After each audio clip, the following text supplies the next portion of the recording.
जय हिंद दोस्तों हमारे भारतीय समाज में अगर लड़की बिन ब्याहे माँ बन जाती है तो लोग उसको हीन नज़रों से देखते हैं, उसकी तरह तरह के ताने सुनाते हैं। उन लड़कियों की शादी नहीं होती है। अगर ये पता चलता है कि ये बिन ब्याहे माँ बनी है तो लोग ऐसी लड़कियों से शादी नहीं करना चाहते। लेकिन भारत का ही कुछ राज्य और कुछ जगह ऐसे हैं जहाँ पे लड़कियों की शादी तभी होती है जब वो माँ बन जाती हैं। और आपको सुन करके ये आश्चर्य होगा, लेकिन ये बिल्कुल सत्य घटना है। दरअसल ये घटना है गरसिया जनजाति की, जो राजस्थान में पाई जाती है।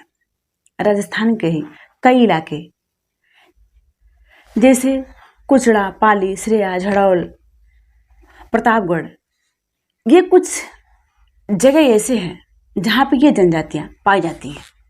और इन जनजातियों का यही रिवाज है। इन इलाकों में एक मेला लगता है जो सिर्फ 2 दिन का होता है। और इन मेलों में जो लड़कियां होती हैं वो अपने पसंद का लड़का ढूंढती हैं। प्रतापगढ़ का ही एक गांव है थूर, और उस थूर गांव में ही एक लड़की थी जिसका नाम था देविका। वो बहुत खुश थी क्योंकि वो उस मेले में से अपने पसंद का लड़का ढूंढने वाली थी। जब वो दिन आता है जब वो लड़की मेले में जाकर के लड़का पसंद करती है। पहले दिन जाती है लेकिन उसको लड़का पूरे दिन ढूंढती है, लेकिन उसको कोई लड़का पसंद नहीं आता है। फिर दूसरे दिन वो मेला में जाती है, और दूसरे दिन जब जाती है तो एक लड़का पसंद आता है जिसका नाम होता है सूरज। जो लड़के होते हैं वो लाइन से खड़े होते हैं, सर नवाए, इंतजार करते हैं कि शायद कोई लड़की मुझे पसंद कर ले। उसी लाइन में से ही ये देविका एक लड़के को पसंद करती है जिसका नाम होता है सूरज। अब ये दोनों के वहीं आखिरकार होता है, वहीं प्यार होता है। ये दोनों वहीं से भाग जाते हैं। फिर इनके 4 बच्चे हो जाते हैं। इसके बाद ये घर आते हैं दोनों। जब घर आते हैं तो इनके परिवार वाले धूमधाम से इन दोनों की शादी कराते हैं। 4 बच्चे होने के बाद जो शादी का खर्चा था ये पूरा खर्चा सूरज ही उठाता है। दरअसल इस घटना की शुरुआत होती है सन 2001 से। एक परिवार था जिसमें 4 भाई थे। 3 भाई की शादी हो गई थी, बेबियां भी थे, लेकिन इन तीनों भाई के एक भी बच्चे नहीं थे। इन तीनों भाई को बच्चे ही नहीं हो रहे थे। जो छोटा वाला भाई था वो एक लड़की को लेकर के भाग जाता है, और जब 3 बच्चे हो जाते हैं तो वो घर आता है। जब घर आता है तो जो पहले 3 भाई थे जिनकी बीवी थी लेकिन बच्चे नहीं थे, शादी भी हुई थी लेकिन इसके बच्चे थे, इसकी शादी नहीं हुई थी, ये भाग करके रह रहा था।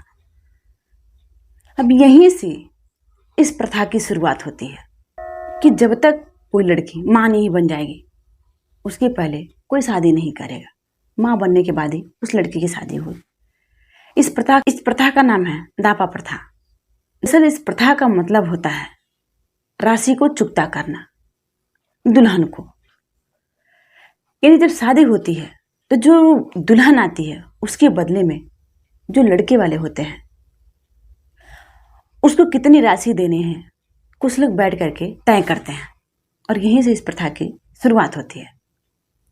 सबसे दिलचस्प बात यह है कि लड़की अगर ये कहे कि मुझे लड़का नहीं पसंद है, बच्चे होने के बाद भी कुछ कमी लगे, कुछ अनबन हो, तो वो लड़के को छोड़ सकती है, और छोड़ करके वो फिर से उस मेले में जा करके दूसरा लड़का ढूंढ सकती है। लेकिन अगर लड़का ऐसे करता है तो उसको किसी दूसरे शादी के मंडप में जाने की इजाज़त नहीं है।